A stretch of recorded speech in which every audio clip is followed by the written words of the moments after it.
Welcome to our channel. Today we how to uninstall TP-Link Deco app and factory reset mesh units, detailed guide step by step clearly. To uninstall the TP-Link Deco app, begin by locating the app on your device's home screen or app drawer. Press and hold the app icon until a menu appears. Look for the option that says uninstall or remove. If you see uninstall, tap it to remove the app from your device. If you see remove, drag the app icon to the remove option or into the trash bin icon that appears. Confirm any prompts that appear to finalize the uninstallation. Next, to factory reset your TP-Link Deco mesh units, locate the Deco unit you wish to reset.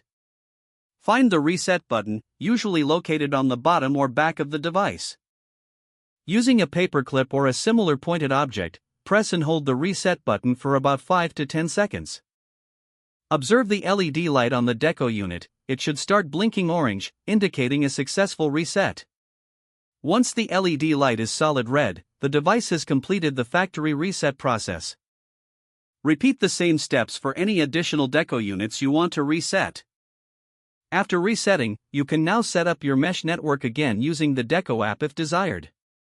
If the page does not load, refresh the browser or try again in a private or incognito window. Make sure you are using the correct email address, then retype it carefully to avoid small typos. If your password is not accepted, use the reset option and create a new strong password you can remember. Check your spam folder for verification or security emails, then complete any requested confirmation steps. Enable two-factor authentication if available to improve account security and reduce unauthorized access risk. After signing in, review your profile details so your contact information and settings are accurate and current. If you see an error message, note it down and try again after restarting your device and internet connection. Log out when you finish, especially on shared devices, to keep your account and payment information secure.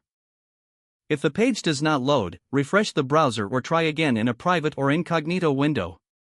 Make sure you are using the correct email address, then retype it carefully to avoid small typos. If your password is not accepted, use the reset option and create a new strong password you can remember. Check your spam folder for verification or security emails, then complete any requested confirmation steps. Enable two-factor authentication if available to improve account security and reduce unauthorized access risk. After signing in, review your profile details so your contact information and settings are accurate and current. If you see an error message, note it down and try again after restarting your device and internet connection. Log out when you finish, especially on shared devices, to keep your account and payment information secure. Don't forget to like this video and subscribe to our channel for more step-by-step tech guides.